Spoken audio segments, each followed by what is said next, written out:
Tonight on the North American Friends Movie Club. A secret agent. A scary bad guy. And the world's most enchanting accountant. We watched the 2006 spy thriller Casino Royale. So slip into your movie tuxedo. And shoot the power button on your television. Because we're the James Bonds of podcasts. And this show is the pistol we use at work.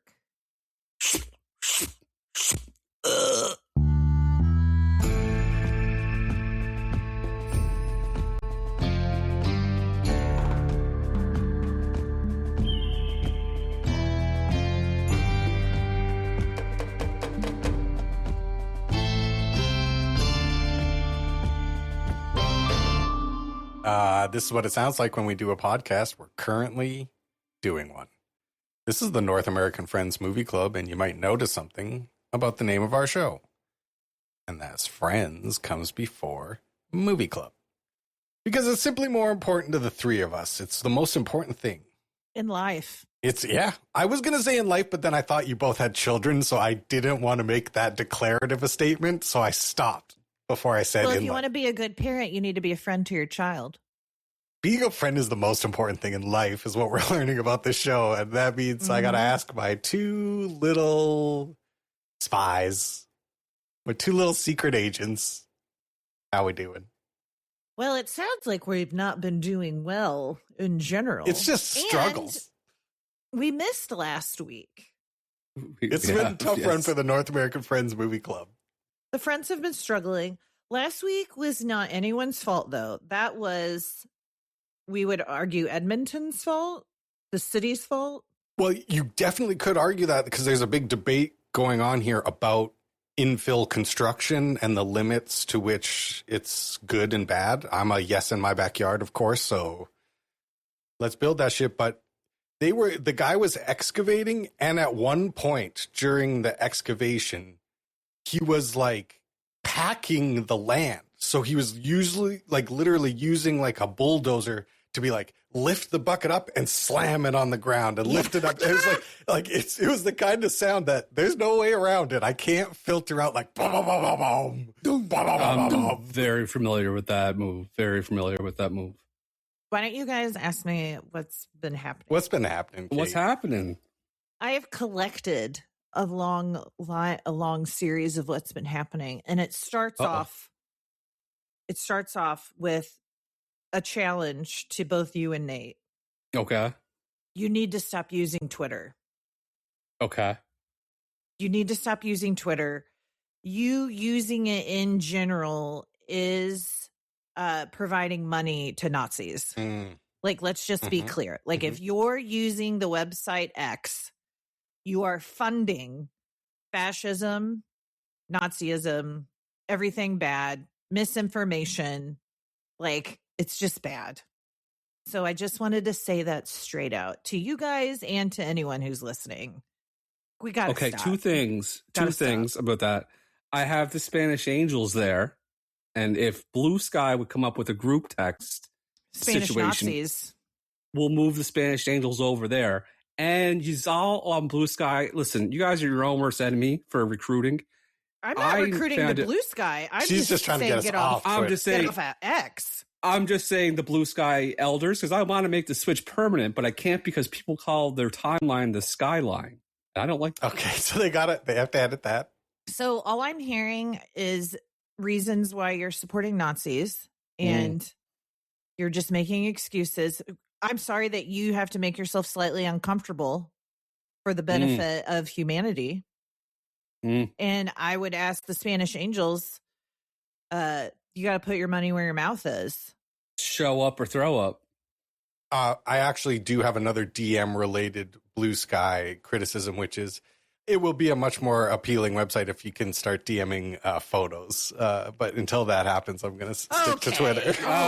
Okay. What happened to taking a picture of it, putting it in the mail, put a stamp on it? What happened to the fax machine? Sealing it with a little wax. Yeah. Little wax with a butt seal.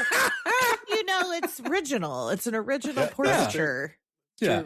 Whatever ever happened to hand drawn? I'm just kidding. Yeah. It looks like this.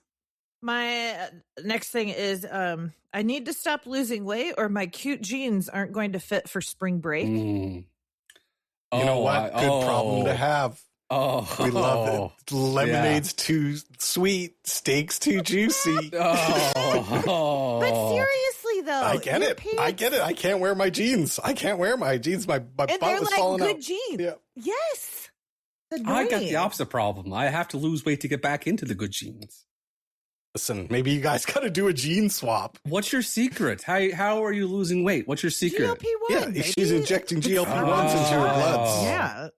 Yeah. And I finally got diagnosed with ADHD, so I'm taking a stimulant. Like, double trouble. This bitch can't keep weight on. She's just like, Kate's basically an American Gladiator right now. I was ripped at all. My butt is so saggy, though. Such a sad, middle-aged, saggy lady booty. But it's okay. You know what? I got somebody who likes it. Yeah. Yeah. You made it. Okay, next one. Flowers for all. I had a diagnosed speech impediment as a kindergartner. I am losing my hearing in my left ear, and my IQ is likely very average. If written, I would have always chose exclamation. I can't believe I have been saying that wrong. I thank everyone for being gentle and helping me understand how dumb I am. Wait. I liked that you wrote a nice letter, but I want to stop the content in the letter. I don't know what to do. I'm twisted up.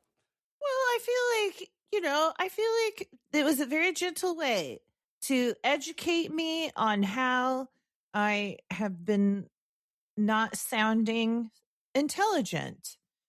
I was deeply embarrassed.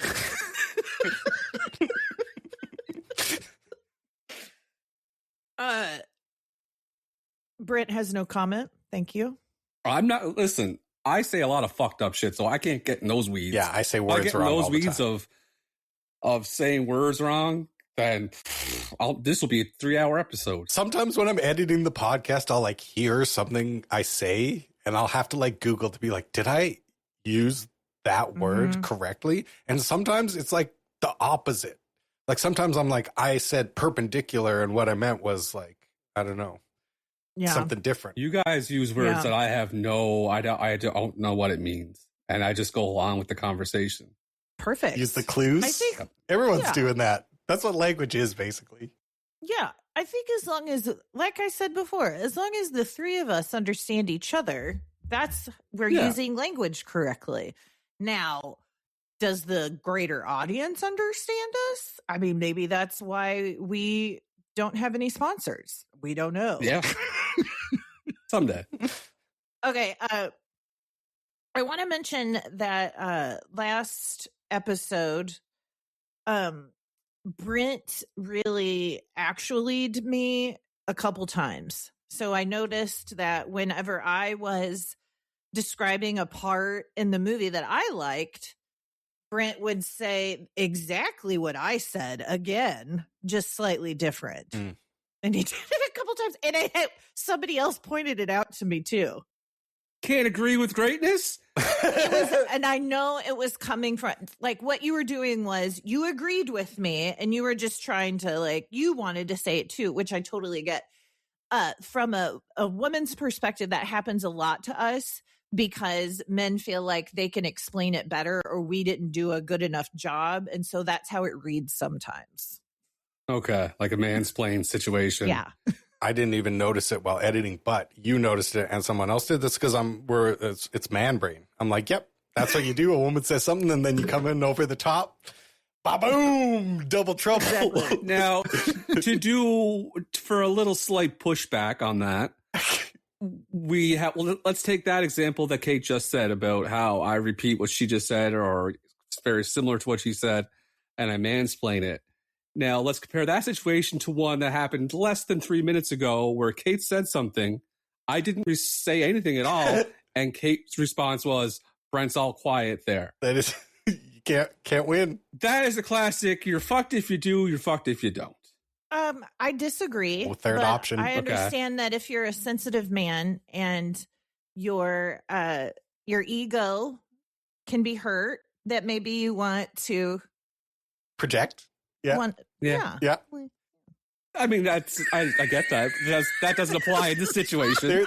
There's a third option. It's like you either repeat what she said, except man, don't say anything, or say something super cool and super amazing and different. It's like the third option. That's what we got to get. Or you could have just said like, "Oh, Kate, you're not dumb.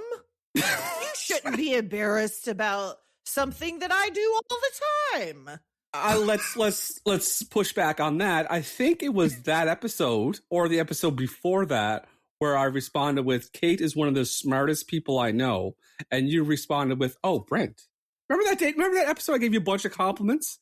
Yes, Brent. It feels good. That doesn't mean you have to stop or that you shouldn't help me feel better. I won't. Haven't stopped in, how long have we known each other? 13 years? Too long. Also, Britt said, it's my turn to speak about what happened this week. And I thought that was really funny last episode. I mean, sometimes. And then, last thing I'll say is I already feel better. I got onto this recording talking about how I witnessed a shooting. And I'm not going to get into that I witnessed a shooting, but I did witness a shooting. And guys, not the vibe. It is not good. America is dying. Please help me. Please help us. Right after the shooting, I was like immediately, because like my trauma response is to then like go into planning mode and like, how can I keep myself safe and all of the shit. And I was like, okay, like Kate, you really need to message Brent personally and Nate personally and start working on getting job offers in Alberta and Nova Scotia. Send you some information on like how your credentials can transfer and the different courses you need to do. Exactly. I also witnessed a shooting, a much more dangerous shooting, and I did the same thing too, where I was going to email and text Nate and Kate about my credentials. Just joking. That was a little play on me mansplaining things. I was like, what? He's doing a bit. Much more. Yeah. You sounded like Trump. A much more violent shooting. I saw the most violent shooting. Yeah. Some say the most violent shooting there was. Anyway, that's what's been happening. That's a happened. Lot. It's a lot. And that's what happened. That's what happened. Yeah, I'm doing good. Slight setback on the weekend with foot-wise, but other than that, never been smarter. Just, it's getting to the point now. I started Wordle. Oh, no. Yeah, I started doing Wordle. I'm 5 out of 6. That's excellent numbers for averages. Here's a little shocking thing. I finished that book, Kate. It was a great ending, like you said. Did you I started see it coming? New book. No. I didn't either. No, shocked. Brent and I were referring to the book Secret of Secrets. And now both of you know the Secret of Secrets and I don't. And I feel a little bit like I want to know what the Secret of Secrets is. We're not telling you. You have to put the work in. Oh, no. I'm not asking. I'm kind of a... Can't handle it. I'm kind of a Dan Brown myself. I like to get to the bottom of it. He likes to figure it out himself. So I finished the book. So I just started. So me being the smartest I've ever been, I'm now reading an Italian book set in 1397. Is it in Italian? It was. Is it In the Name of the Rose by Umberto Eco? You witch? How'd you know that? That's one book that Nate knows that is written back then. It's the one. Okay, tell me about this book. What is this book? I almost peed a little bit when you said it. I'm so proud of myself, man. Oh, man. I'm so proud of myself. Are you going to tell us how you knew? Okay, this was my logic train. You're reading Dan Brown. It's about the Catholic Church and one of the church, I'm like, in my head, he's in a church mode. You said the 1300s. I'm like, that's monastery-like times. I'm like, church, monastery, mystery. I only know one book that is going to equal all of these things and is also really famous. And then I said the name, and then it was the right name. So it wasn't written in the 1300s. It takes place then. Okay. And what's the name of this book again? The Name of the Rose. The Name of the Rose. And it's a whole about a whole bunch of dudes. It's a murder at the monastery. Killed. It's a great film Murder at as the well, monastery. starring Sean Connery. Mm. And F. Murray Abraham, little Amadeus vibes, and Christian Slater for some reason. Are you reading it or watching it? I'm reading it, but I'm going to watch the movie afterwards because that's exciting. Yeah, I like to do that too. So I love Christian Slater. I just love saying the fact that I'm reading a book that's set in the 1300s. You know what I mean? Doesn't it feel Like, good to be learned? Oh, it makes me feel like I'm better than so many people. Oh, It's so good. Like, I get it. I get whatever it takes. Whatever it takes. Yeah. Listen, I was kind of like let down a little bit when Nate guessed it because I was like, oh, this is mainstream then. I'm like a poser, but it's Nate still pretty is one impressive. of the most interesting men in the world. And you're so one of you the most smartest people in the world too. No, so I'm not. to impress you two, I'm very happy. Okay, so let's go from that to there. I was cleaning and my dogs were barking the other day. I looked at the window. There was an ambulance right across the street, directly next door. Ambulance. I was like, ooh, wow, that's interesting. So my brain started thinking I could kind of be extra reckless today. Because what are the odds of two ambulances back to back, same day, on the street, two houses from each other? Right? I want to know the mystery. But I didn't get Okay. I didn't get reckless. Later that evening, Melissa sends me a picture. There's an ambulance on our street. Triple? That evening. Third ambulance? Two. No, that was the second one. So my logic was, thank God I wasn't reckless, because the logic was there's no way there's going to be two ambulances on my street the same day. But it did allow me to say there's no way there's going to be three ambulances. Luckily, it was midnight and wasn't I a couldn't lot of get time. myself into much trouble. Did you go to bed? I was in bed listening to the Bible, which is a good segue to my next point. Bible's getting good, man. This is the real shit. Where are we at? I'm deep. Okay, here I'm at, which was very exciting because it came out of nowhere. The David and Goliath situation. Big story. I wasn't expecting it. So the point is, God lets no kings of Israel. Let's figure it out yourselves. You have all the tools I give you. Take these tools and do it correctly. No one's doing it correctly. God's like, fuck, man, Jesus. Moses is long gone. He's dead. Can't dig his ass up anymore. So he gets Samuel to tell, he said, get that tall guy to be the king. And there's a tall guy named Saul.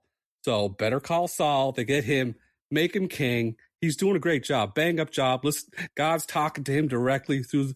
And then he's like, you know what? You got to go kill these Amalekites, kill them all, kill all their families, wives, children, babies, kill all their goats, donkeys, cows, everything. Cool. Don't leave anything alive. So Saul's no problem. God does it, kills everything.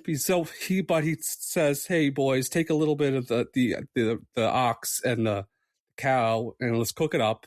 Let's offer it to the Lord and then we'll eat it. BBQ. Yeah, so God didn't like that. No, God he sent all power very away. Specific directions. Yeah, very specific. And God is not only messy, but petty and he doesn't play around. So he said to Samuel, he's out. Saul's gone.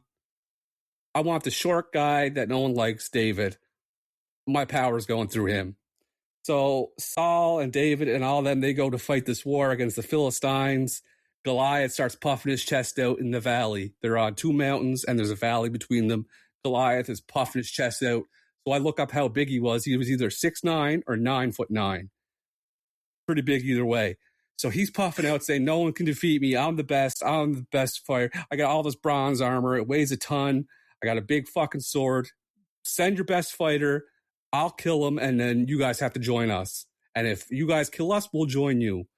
Saul's shaking in his boots. He knows he just doesn't have the power of the Lord. David pipes up and is like, I'll do it. And Saul's like, okay, perfect. So David comes down. He grabs 5 rocks out of the river, smooth ones. Puts his first one in his little sling, whips it at Goliath. Bang, right in the forehead, 1-shot kill, face down in the dirt, dead. It was fucking 1-shot deal. Goliath was all bark, no bite, not a big dog, as Kate would know. You got to back up your bark if you're gonna bark. You got to back up with a bite. He didn't even have a helmet on. Goliath didn't have it. And the thing about David was so cocky was Saul's like, okay, you want to fight him? Here's all my gear. Put it on. It's like, so you have like protection. And then David's like walking around in the gear. He's like, this doesn't feel right. Take it off. I don't need it. He wanted to solo Goliath. He needed to be Legolas. He needed to go quick. Yep. Run Stealth. up. Yes. Full dexterity. Didn't fuck around with him. He's like, if I can't get close on this guy's reach advantage is way better than mine. I can't get close. I have to hit him with a rock from far away. So TBI killed him, Goliath. I didn't die for my TBI, so better than Goliath. A little bit. So we move forward now to the part where I'm at. Saul wasn't like that anymore. Saul's like, everyone loves this David guy. Let's fucking kill him. Jealous. But haters. Can't get at him. Can't fucking, every time he gets close, can't get at him. Like Saul's such a piece of shit that Saul's son is helping David, giving him the private info of where Saul's going to be so he can set up a booby trap. A titty trap? Multiple traps. So Saul just fell on his own sword because the people, he told one of his servants to do it, and the servant was like, no. And Saul just fell on his own sword, killed himself. So Saul killed himself because he could not. So does then David become King David? Is this that David? Yeah. That's the lineage. I didn't know that was the origin story. How interesting. It's listen, it's must-see TV. NBC Thursday night is what it is.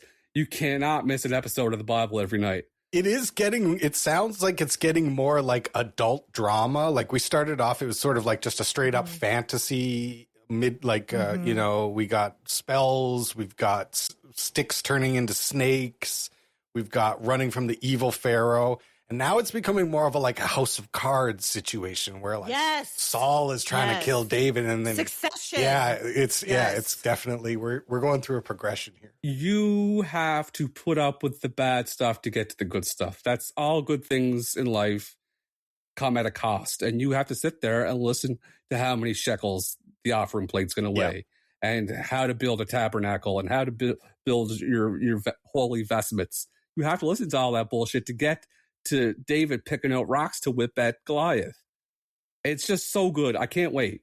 Is this impacting your religious beliefs at all? Well, I told my father I was reading the Bible, and he was so excited for me.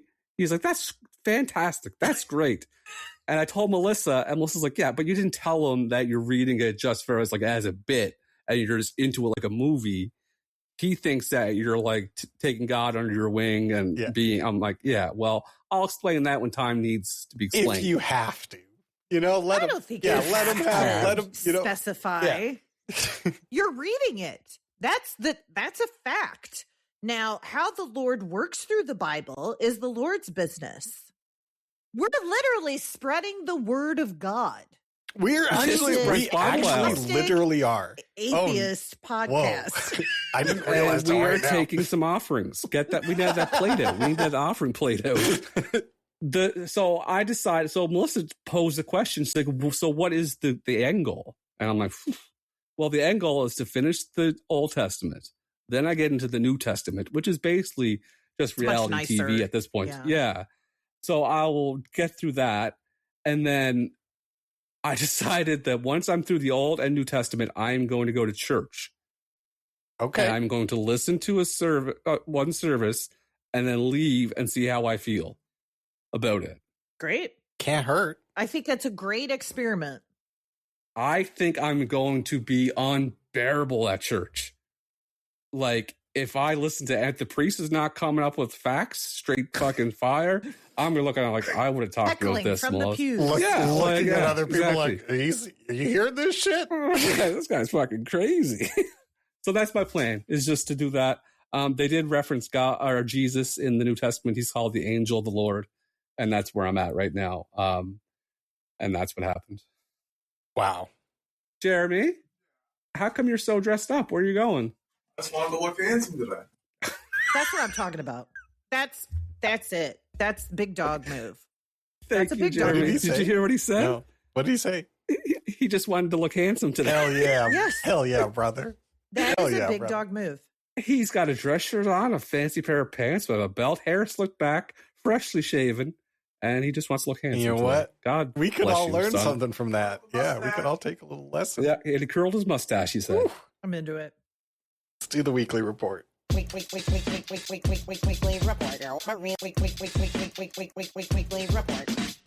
report. We haven't spoken for a while, but I've been doing great as far as I had been exercising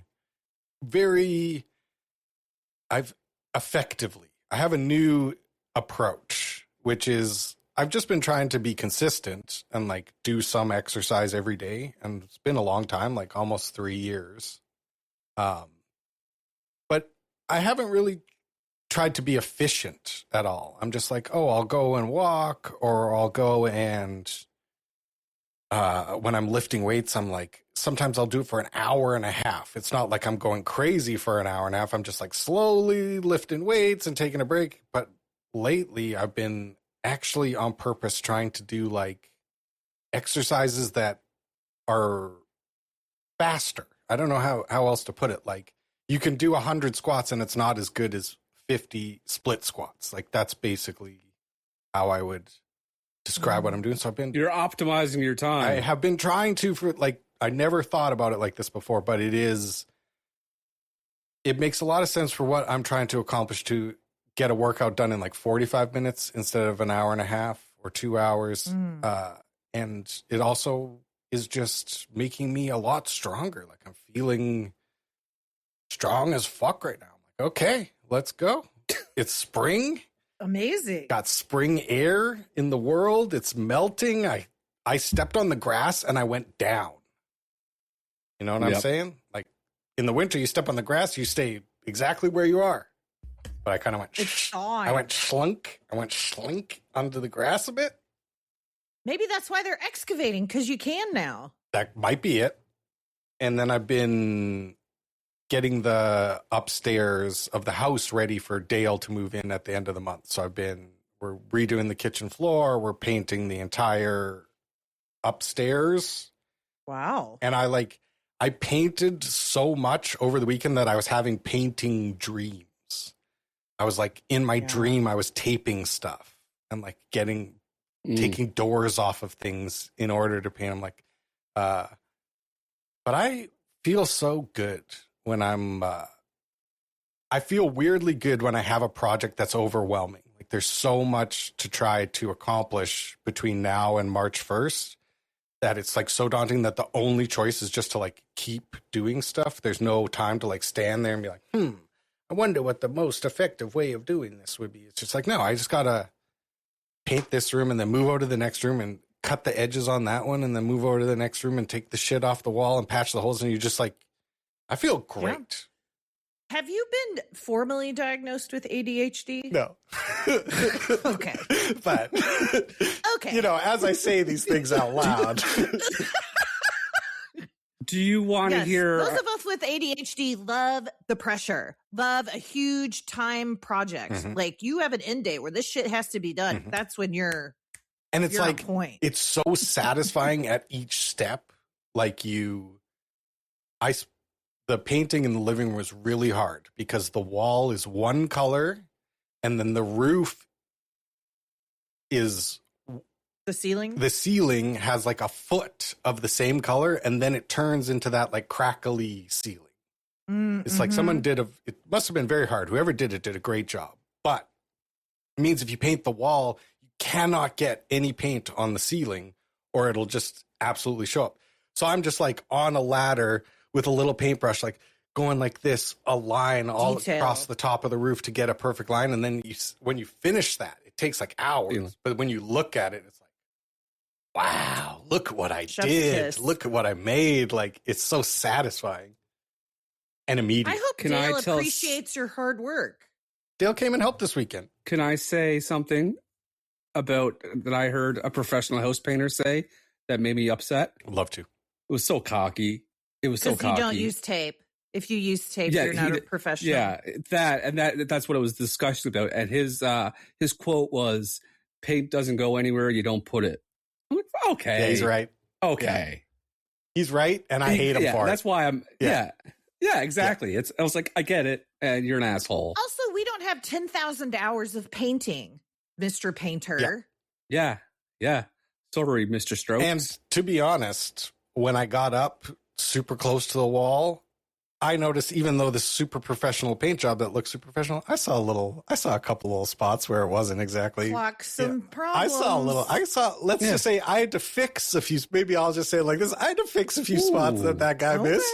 No big deal. Yeah. So that's going to be my whole month, is just trying to accomplish as much at the house as I can and exercise and do this podcast. That's it. All of March is going to disappear in like a flash. It'll just go away.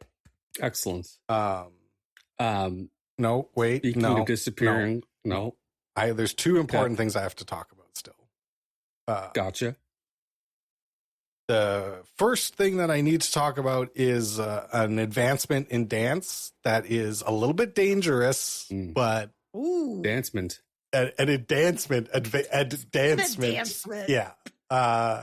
So I think last time we had an episode, I was talking about how much I enjoyed the figure skaters and their great figure skating. And, it's just the Winter Olympics is the only time you ever think about figure skating, but it was on my mind. And I kind of had a moment where I realized, okay, I spin a lot. I do a lot of spins, but I usually, or I have always, kept at least one foot on the ground while I spin. You get up on the left knee, you let her go. Dear, yes. But the figure skaters made me realize you don't have to remain terrestrial while you're spinning.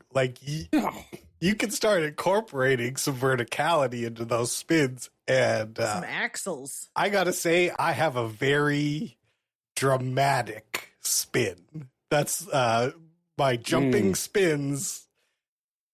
Naturally, without any training, I get a little theatrical with it. My hands, they're like, you jump and you spin, and then your hands are like this, and you carry it forward. You get these big movements and these big flowing movements. And I did injure myself 3 times doing this. I jumped into things. I landed on my leg funny. It's a very dangerous sport. You're getting used to it. But I picture Mary Caskin Gallagher. Picture, Christy Yamaguchi. She's going to fall a few times as she's learning She's learning a new skill. Yep. She's going to fall down learning a new skill. We can't quite get one full rotation in the jump. We can get about... Oh, I can't believe that. You can't get back to where your feet were pointing the same direction? I think in my room, I'm too scared to really let it out because I'm going to fall into the treadmill or fall into the drum set or fall into the record player. So I'm like, there's still some hesitation. I think once I get out on the grass into the open air, once I get sort of a more free range jumping going, I think I'll probably get 1.5. Carrot in a cage. Exactly. I get you. You need a dance studio. You need more space for yourself. You need a mirror. You need space. I have been thinking about taking an adult dance class. I might do an adult dance class because I want to get in front of a mirror. I want to get in front of a mirror and I want to get praised by a dance teacher. Yes. I've been having fantasies about being praised by a dance teacher for my movements. Well, that's fetish. But, No. A little bit. You don't have to sexualize that's everything. right, Brent. This is just simply validation. I just love validation. For content-wise, it helps.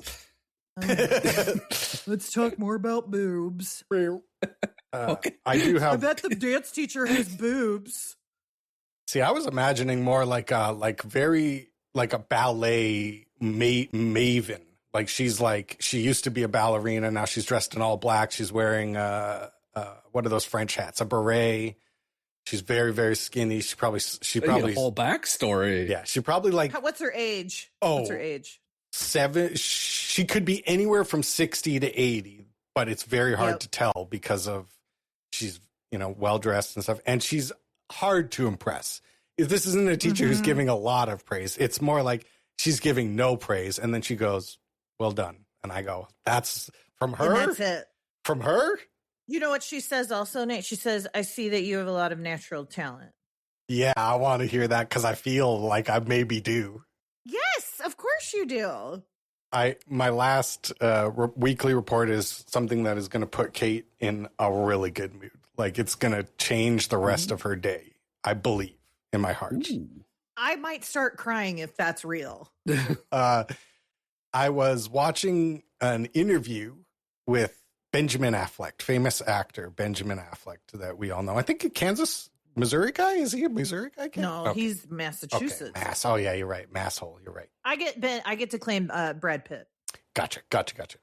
And he must be preparing for a role, or maybe he's just living his life. But he had a very full beard. And I could not help myself. Immediately, I said, Ben Affleck's got kind of Nick vibes right now. I'm getting real Nick vibes from this Ben Affleck character.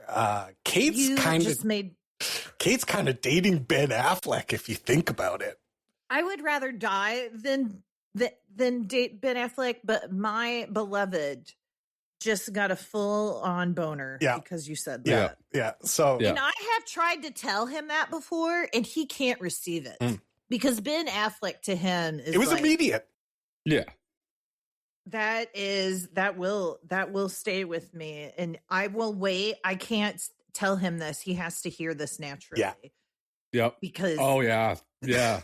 I'm excited for him. He needs to be on his car. Because he drives an hour to get to work, and he listens. And I just want to say, Nick, I have told you so. Yep. Kate was right. Let's be real. Because Nick is one of those guys that don't know he beautiful. Mm-hmm.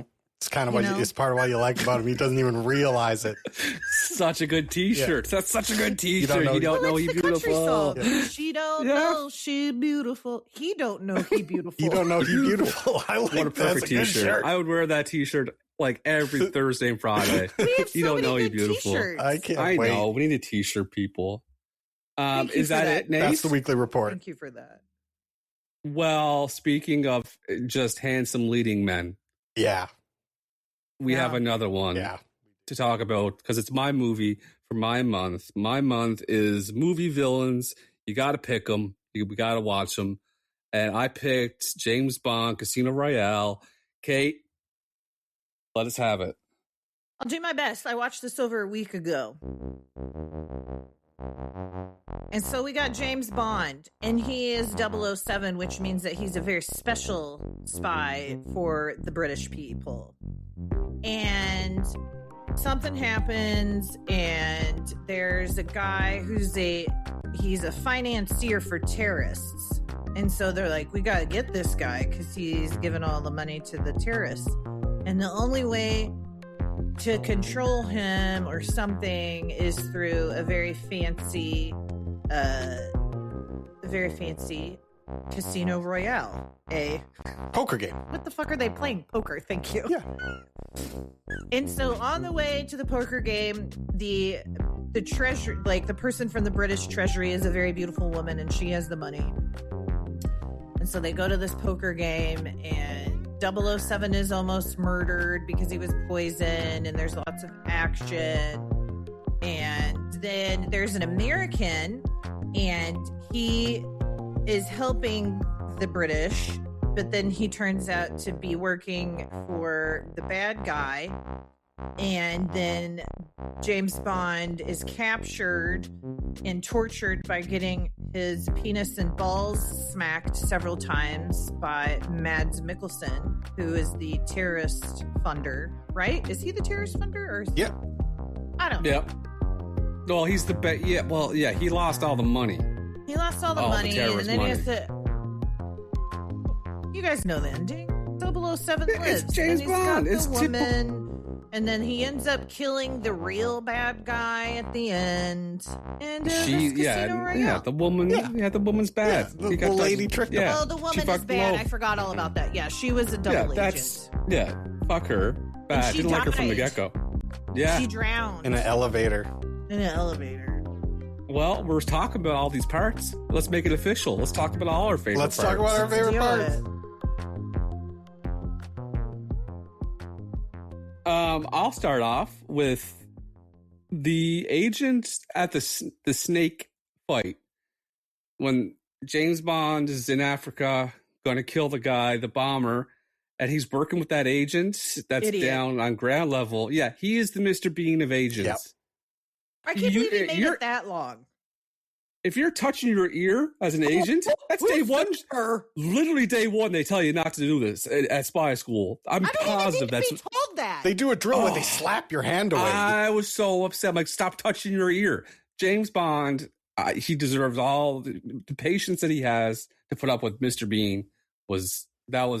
I want to get that out of the hump right away. Mm-hmm. Yeah. I haven't watched this movie in quite a while, years. And it was great fun to watch. And I especially was thinking back to watching it for the first time, because you have to remember, this is like the reboot. It's like the last time we saw James Bond, it was Pierce Brosnan at the end of, like, those first Pierce Brosnan ones are pretty fun. And then by the end, they get pretty goofy.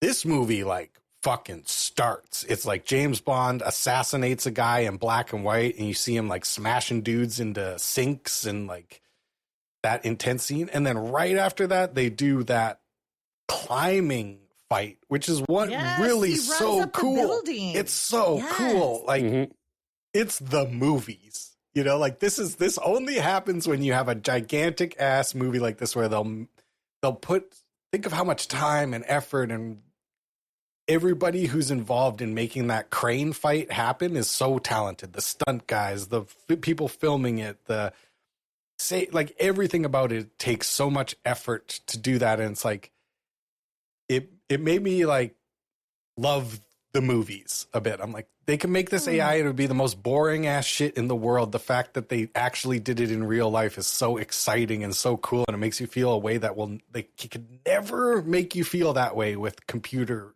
images. No, because you know it's a computer. Yeah. Like there's no feeling attached to it. Yeah.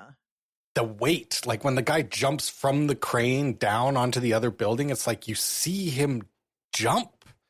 You see him hit that building and the dust fly up and him like land into his knees. It's like he really fucking did it. Some crazy stunt guy jumped from that fucking crane onto that building. Like they really did it. Hell yeah. All bad guys are sweaty. I wrote down sweaty. One of my notes is just the word sweaty, because everyone's so sweaty. And I get it. That must be like, I'm not in these situations. I can imagine if I was, I would be sweating. Mm-hmm. Like you're usually in tropical locations, in rich places, islands, hot places, Africa, stuff like that. And you're under an insane amount of pressure at all times. That's why you're sweaty. You're right, Kate.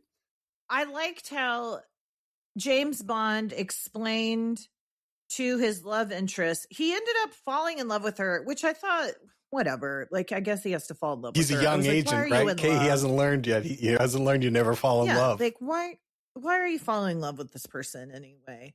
And he was like, I forget. It was just like, I can't, like, I'm compartmentalized. Like, can't give my heart away. That's an excellent. First of all, it's an excellent really impression. Good James Bond impression. Like Daniel Craig, watch out because. And then, of course, the woman is a traitor, and so then I know these movies are for the people that like these movies, but I described this to myself as, this movie is pornography for the patriarchy. Like this is it'd be impossible to disagree with you, because everything about it is like, aren't men cool? Like when you let men do whatever the fuck they want, don't they do some cool shit? Let us open their hearts and the women hurt them. Yeah. And you can never trust anyone. And Yeah, like chasing down a bomb maker in Africa is awesome when you don't got a broad telling you how dangerous it is. Exactly. No one yapping in your ear. Except actually he does have a lady who's yapping in his ear like, Bond, don't do that. Stop it, Bond. You've got to stop doing that, Bond. Exactly. Kate, first of all, love your new phone case, by the way. That's great. Thank you. You're welcome. Second of all, spring themed. My other one was winter themed. This is spring. Oh, see, we're keeping up with the seasons here on North American Friends Movie Club. To pound home Kate's point about pornography for the patriarch is if you're watching the scene where he's chasing the bomb maker around, the bomb maker runs through the van because it has both doors are open on the van. The bomb maker runs through it and James Bond runs around it. Who is in the right? What does right mean? Cool. Oh, running through it. Going through it is way cooler. Cool. I don't know. Or the door closes. So much cojones. That's a big dog move. Yeah. It's a big dog move to run through. Big dog. It's a lot of risk. Big reward. And you know what, Brett? I'm going to say again. This is 007. He's a brand new 007. I think a later 007 goes through the van too. He's like he takes that. He's not there yet. That's a really good point. It's a big dog fucking move. You're right, and I'm mad at myself that I even question these things when you guys obviously know the answer. No, it's right. I consider myself a big dog sometimes, and I should know that that's the big dog move. I'm sitting here thinking, what if someone closes the door? You're not built for this shit if you're thinking like that. Right. Yeah. Fuck. Well, no, you're growing in your big dogness. Medium dog. You're right. I think we've realized that if it's a large risk with a large reward, that is the big dog move. Mm-hmm. You're right. Like using vodka and a cheap Jell-O and then it not working. Yeah, but it was a big dog move. Even though it failed, it was still a big dog move for sure. That's right. Yeah. Sorry. That's a good callback. I loved M's bedside spy station that she had. Oh, yeah. Mm-hmm. I would want one of those just to be nosy. What's going on? Like, let me hit the bedside spy station. What's happening? Talk about doom scrolling on your phone. Wow. Except you've got a spy station. Yeah. It's like I couldn't imagine being woken up by my spy station. What's my ex-husband doing right now? I also decided that if I was a special agent or a villain, I guess, or anybody that's scared to be carjacked or whatever, I would wear razor gloves at all times. What does this mean? It's just gloves with razor blades on them. Like so on the when someone's ends? trying to anywhere, glue them all around, all over the place. So if anybody's trying to fight you or grab at you, you just throw a hand up and they cut their hands. There's a scene where he's fighting somebody and I think he's in the car and he's trying to fight them off the car. Razor glove solves all that problem. You're driving.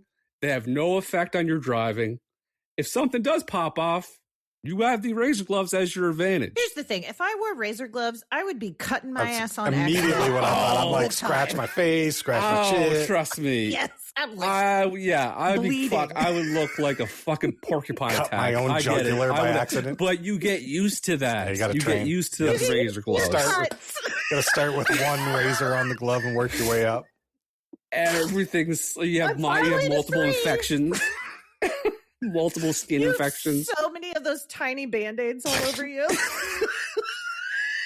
You just keep antibacterial ointment in your pocket at all times. Tim Hortons says banned you from the drive-thru because you keep on cutting. You keep poking the cup in the drains.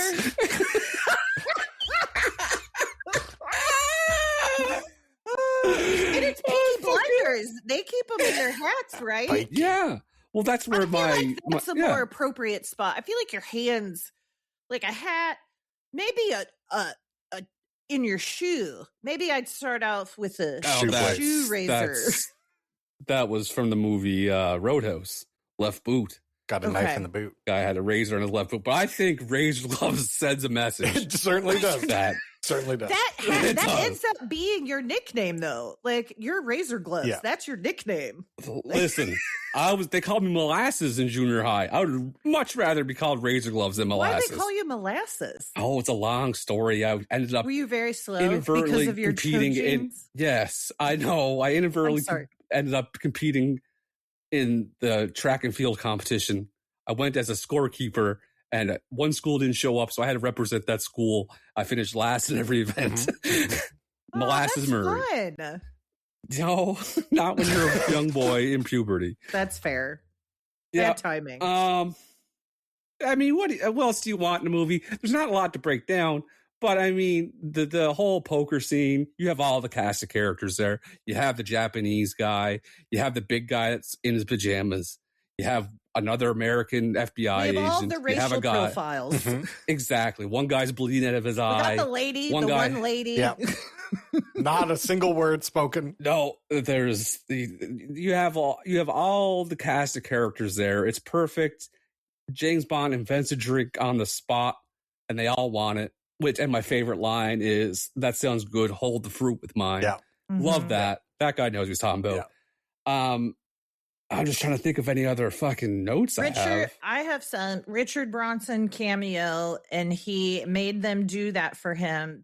He let them use the Virgin Airline planes if he could be in the movie. And so there's a Richard Bronson cameo when they're in the Miami. That's smart rich guy stuff. Would you guys do that? Nope. 100%. Nope.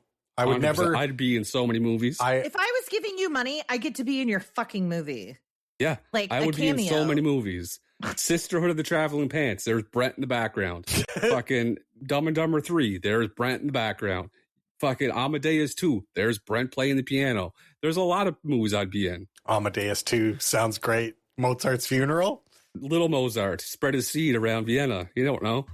You guys know I don't love action, but I will say I really did like the scene where the plane is taking off so quickly, and the vertices, the vortex of air is so giant that the cop car flies away like a paper airplane. Yeah. It's really cool.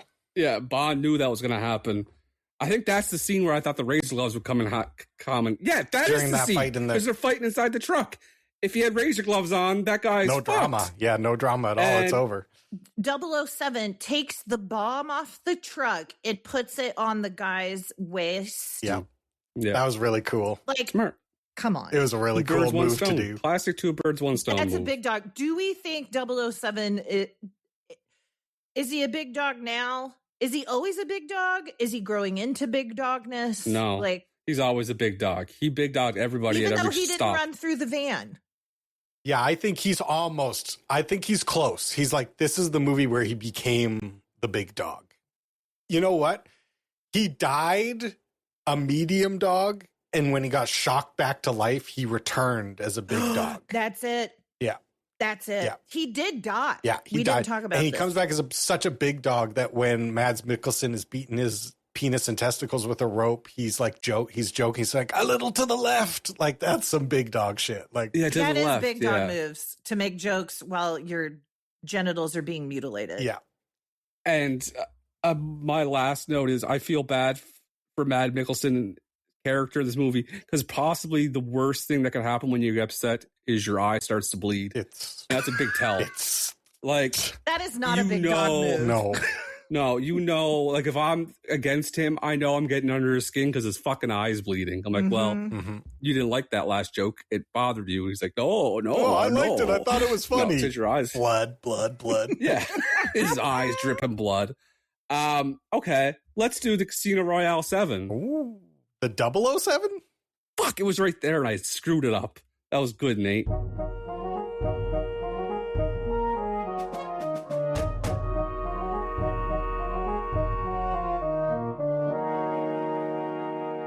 Are we ready for the quiz? Ready? Yes. First question. One of my favorite scenes is, for some reason, the lady is taking a horse down the beach. And Bond I've never seen it. I didn't even know you could. I had no idea you could. Yeah.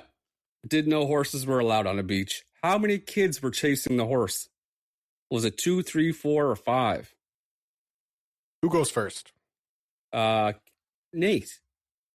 3 children. 3. 3 kids were chasing that horse. They wanted just, of course, I would have been chasing it too. If a beautiful woman in a bikini was riding down the beach on a horse, and I was a small child, I would chase her right now. Yep. I would chase her as a 44-year-old woman.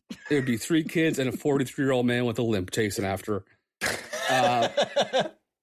Chris Cornell wrote the title song for this movie, which actually slaps. No, but Great we'll get banger. there. Okay, well, what's Chris Cornell's other band that I make up? Sorry, I worded that wrong. I'm going to name his 3 other bands and one that I made up. Okay. Because we all know he's the singer from Soundgarden, correct? Everyone knew that. I knew that he was the singer from like one of the 90s bands. I wouldn't have been able to pull Soundgarden, but I knew that he was like, 90s. Well, let's have a little respect for the dead and the departed. I'm sorry. Rumored that he was killed, but he was committed suicide, but it was rumored that he was killed because he was working on the Epstein documentary. What band did I make up? Audio Slave? MACC? Temple of the Dog? Or Towerborn? Kate is first. I know. Towerborn. Yeah, I'm guessing Towerborn. I made up the band Towerborn. He was an Audio Slave. MACC.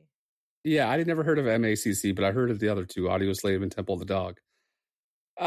We talked about the scene where the snake. That's the name of our community college, by the way. Metropolitan Area Community College, MACC. Is that the name of his band?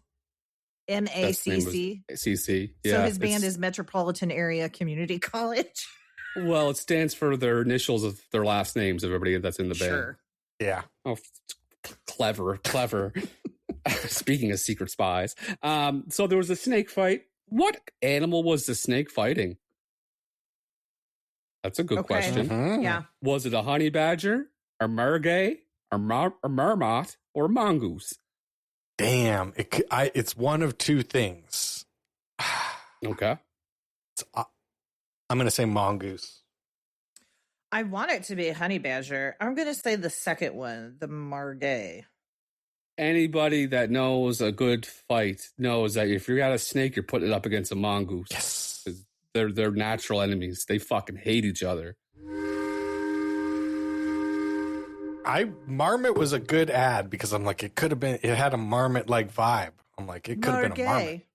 I picked the French marmot. Oh, bonjour. There's multiple scenes where James Bond is having caviar with his meal because that's what James Bond does. What caviar did I make up?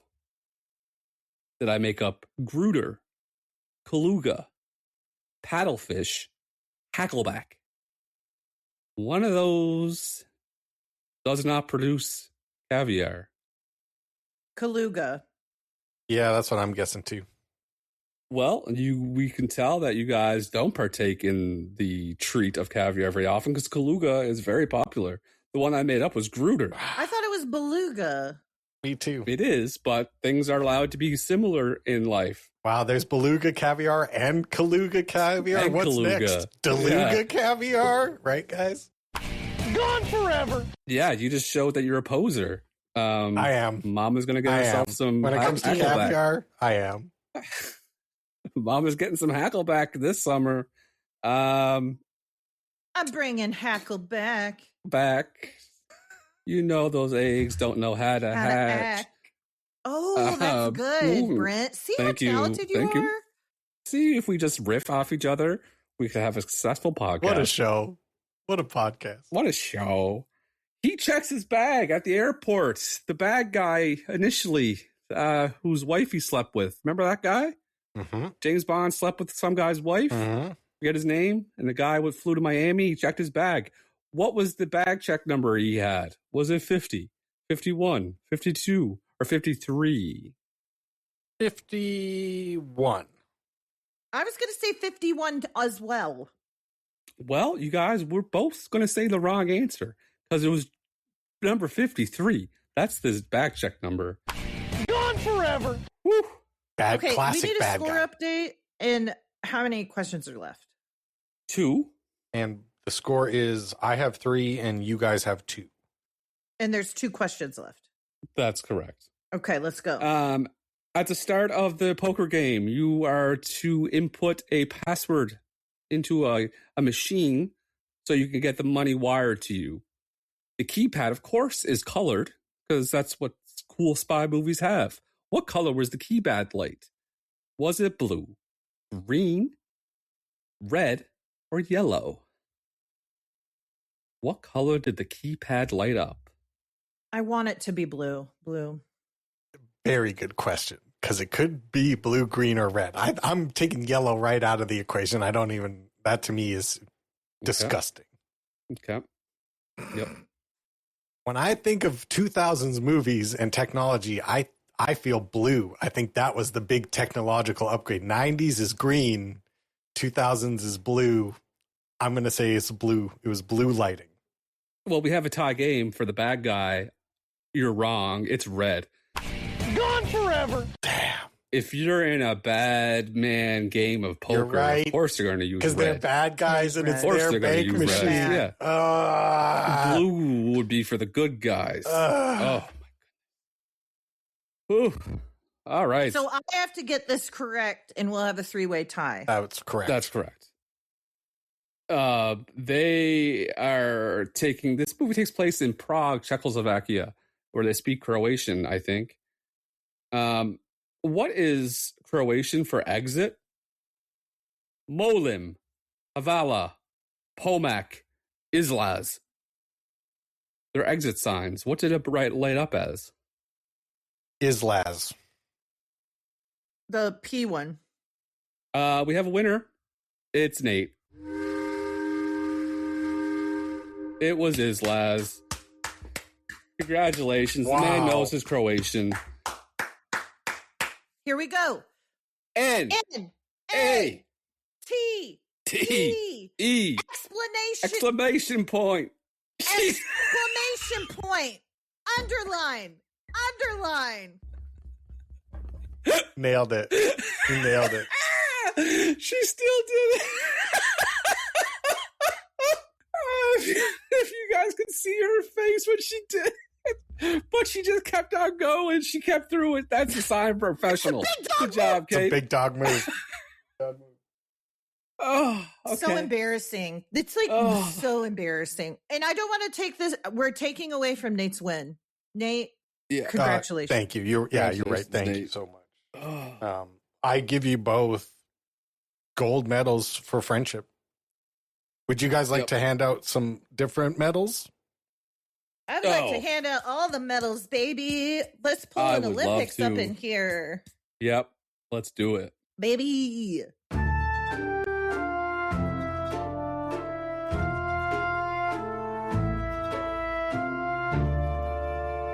Bronze medals. Casino Royale. This is tough. I like a lot of the performances in this movie, actually. But I would like to give it to Jeffrey Wright just because I love him. And I think he's a fantastic, amazing actor. But he is going to miss out in this one to Mads Mikkelsen, who is also amazing. Great bad guy. Great vibe. He's a great Hannibal. He's also in the video game Death Stranding. He's kind of like your dad, maybe. I don't know. That story's so convoluted. I'm not really. I think maybe he's the dad of the baby in the jar. I don't know. Whatever it is. Mads Mikkelsen's in that video game and he gets a bronze medal in this game. My bronze medal is going to Katerina Moreno, who is Solange, the beautiful horse riding babe. She's just a beautiful lady. Gorgeous. And I'm glad that we had some babes. Mm-hmm. Some babes in there. It wouldn't be a James Bond movie without the babes. My bronze is going to, I don't know how to pronounce it. Is it Adi or Ad or Aid? He is the guy in the pajamas at the poker table. Doesn't have much of a role, but he's wearing silk. That's a robe. The vibe is immaculate. I love, because this is what he did. He's a big guy, and he knows clothes aren't that comfortable. So I'm just going to wear, I'm rich, I'm going to wear what I feel comfortable in. Mm-hmm. Respect it, love it. He was also the getaway driver in Snatch, which was very funny. Oh, was it that His guy? name was Infante in the movie. Ooh. Yep. My. Which sounds like infant? Infante. Sure. French He doesn't for care. baby? He's a big French baby. His name is Baby. It's a pretty big dog. There you go. Yep. Silver medals. I'm going to give my silver medal to Daniel Craig. I'm giving it to Daniel Craig. It might be a surprise. A lot of people might think Bond is the star of every movie, but someone else is my star of this movie. But Daniel Craig is cool in real life. He's interesting. He's so strong. I don't know if anybody wears a shirt like this guy. Like I literally halfway through the movie, I said, this guy can wear a shirt. God damn, this guy can wear a shirt. Mm-hmm. Little tiny bathing suit. Does a lot of different bathing suit works in movies, but in this one, very small. Almost hilariously small. I think it's appropriate. Okay. Small. I think I read the cast and crew gasped when he came out of the water. Yep. He looked that good. Yeah. I think I read that. So my goal now is like by 45, I'm trying to get Daniel Craig'd out by the time I'm 45. So you'll get there. 5 more You're years of muscles. Oh, yeah. Yep. My silver medal is going to Eva Green, who played Vesper, the love interest and spy who pretended to not to be a spy. She is a good actress, and I liked her. Okay, so my silver medal is going to Mads Mikkelsen, born name-wise and look-wise to be a villain. Looks like a villain. His eye would bleed when he got upset, which I loved. And his name is Le Chiffre, which is French for the digit or the number. And he was a banker. Yeah. I mean, that's classic Bond movie stuff. That's silver medal. He also has great hair. Oh, fantastic hair. Yeah. He's just a cool guy. And his eye did a lot of good stuff. He's been married since the year 2000, so he's into the monogamy. Good for him. And that character has been in 3 different movies. Le Chiffre? Yep. Oh, that would make sense for Bond, actually. Yeah. Oh, that makes sense. Gold medal. Peter Lorre, Orson Welles, and Mads Mikkelsen. Orson Welles. Which one is... Yeah. There's a Bond movie with Orson Welles? The fuck? That's what it's according to the internet. How did I miss that? Okay. Gold medal time. I'm giving my gold medal to Dame Judi Dench, one of the greatest actresses to ever step on stage or screen. She's the best person to ever play the role of M in all of the James Bond movies. I completely believe that she would be in charge of the spies. Like, she's the only one who can handle these fucking renegade cowboys. They need M to be in there fucking keeping shit straight. And she's a stud. She's an absolute stud. Judi Dench, gold medal. My gold medal is going to sexy body himself, Daniel Craig. I think he should be celebrated for his hard work and dedication to keeping it tight. Yep. So gold medal. Sure. Gotta love when someone's he can wear some clothes. God damn, and wear a shirt. he could not wear clothes. Ooh.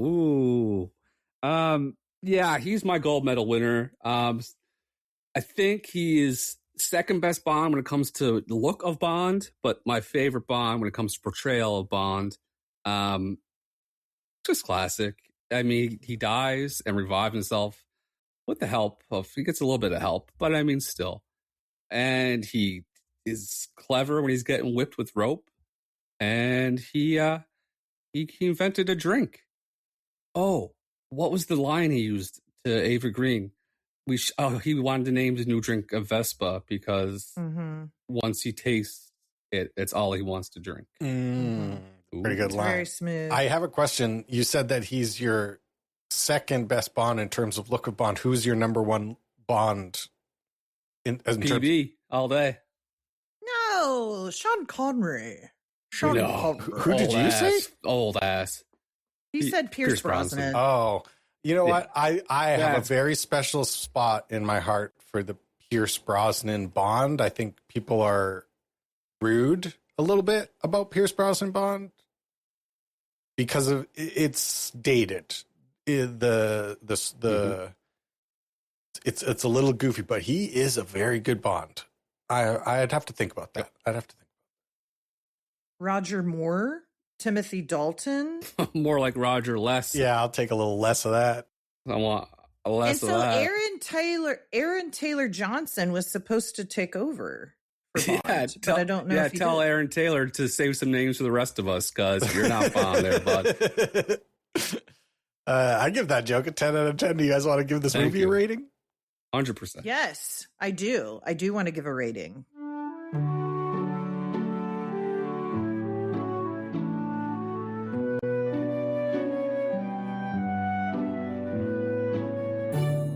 The script for this movie, a reboot of Bond that saved the franchise. It's a great film. It's super fun. I love almost every element about it. The script for this movie is, you cannot think about it too much or everything immediately unravels because Le Chiffre's plan is so fucking stupid. The MI5 or MI6, I can't remember which one it is. MI6's plan is so shit. They're like, we're going to go and gamble with this guy to like use it as leverage from him. Like, just arrest him. He's right there. You know where he is. Just like crash in there with a bunch of like special agents and like throw him in a prison cell and be like, give us the code to your computer. Like, it's very silly. But I'm going to give it a 7.5. I'm going to give it a 7.5. Yeah, I've watched other action movies that I was more engaged in the plot than this one, and so I'm giving it a 7. Yeah, like Nate said, his plot was ridiculous. His evil plot is the same as what many people we know do at casinos every weekend. They try to win the money back that they lost by gambling. Not great. And then your eye starts to bleed. 7. It's also a little too long. Like the last bit of it, it's like I could have done without the whole last 20 minutes. I'm like, I'm good. Yeah.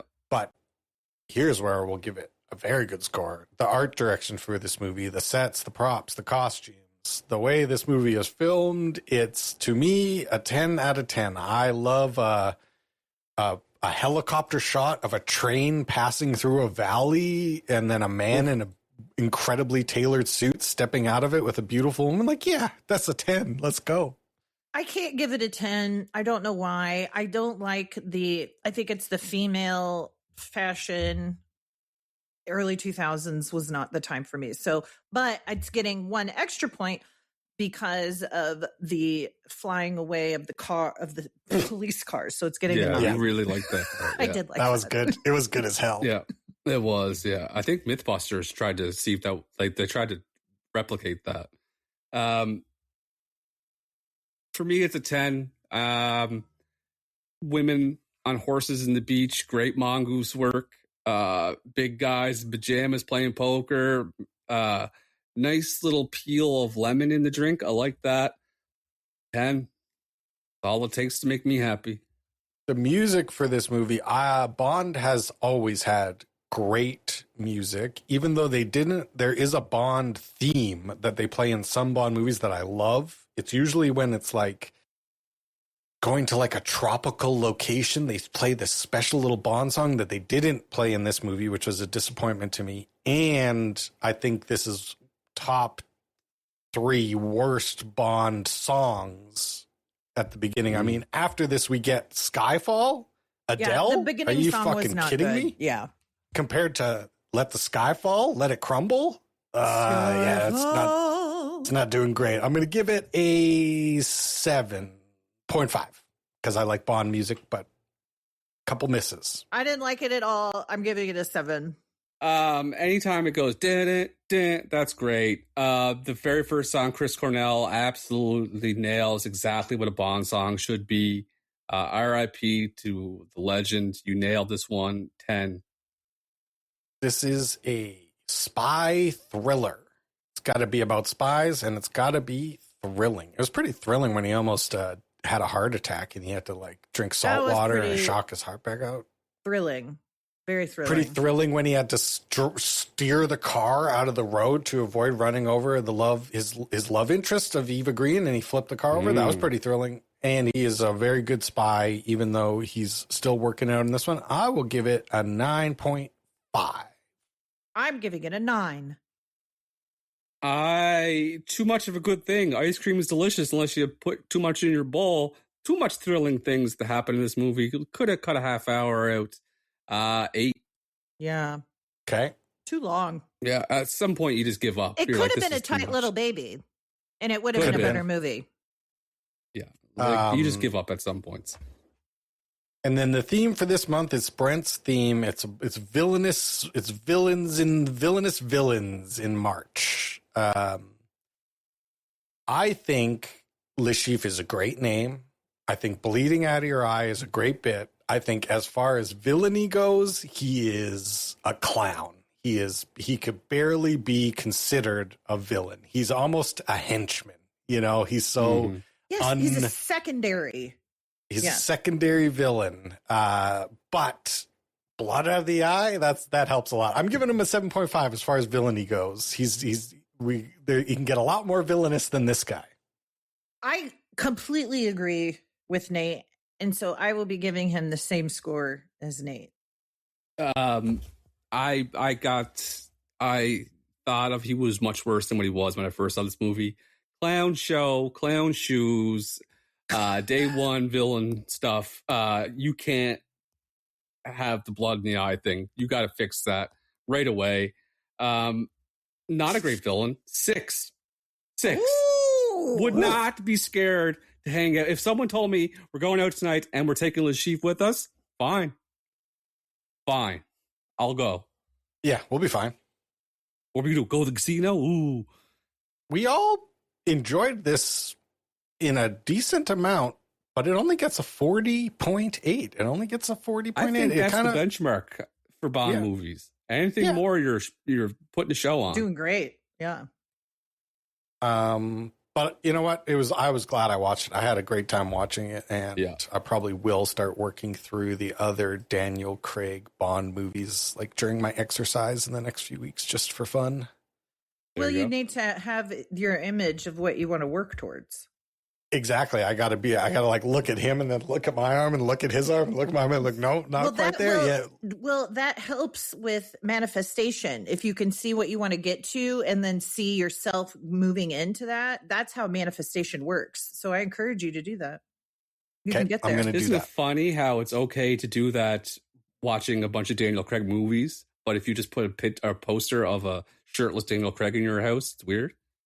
I don't think that's weird. It would change the vibe at least. I don't think it's weird if it's in your workout area and that is what you're moving toward. You know what I mean? It's like bodybuilders have posters of bodybuilders on their walls. They do. Kate's right. You go to the gym.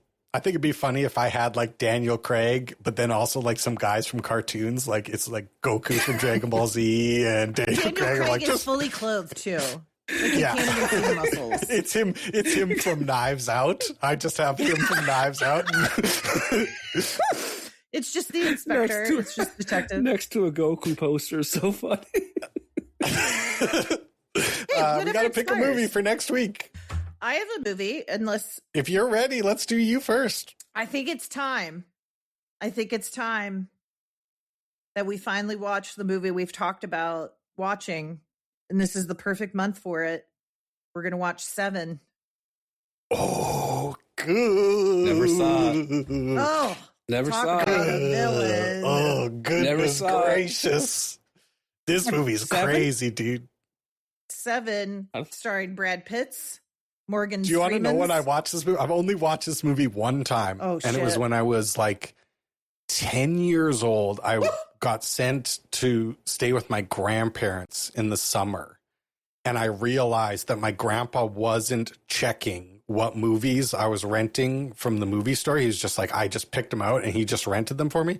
And once I realized that, I just grabbed Pulp Fiction, Seven, 12 Monkeys, like every movie that I wasn't allowed to watch. I just stacked them up and watched them at his house. And I remember watching Seven and just being like, this movie's crazy, dude. It is crazy. There is imagery in this movie that I have never forgotten. Yeah, me too. I'm excited. This is a dark film. This is the opposite of last month. This will make us all hate ourselves a little bit. Love it's going to be intense. It's very entertaining. Yep. David Fincher. Yep. It's a Finch. We got a little Finch pinch going on. Next week, we're going to watch the movie Seven. And that means all that's left to do is say goodnight, Kate. Good night, Kate. Good night, Kate. Somewhere in the city, You want to come take a look at this? a madman is loose, You have ourselves a house. inspired by the 7 deadly sins. Gluttony, greed. I hate this city. You can expect 5 more. They know his motive. His murders are his sermons to us. They know his game. I've gone and done it again. 7 deadly sins. 7 ways to die. Have you ever seen anything like this? No. 7. Thank you for the compliment, Kate, that we're both extremely funny. Next time, feel free to throw in handsome.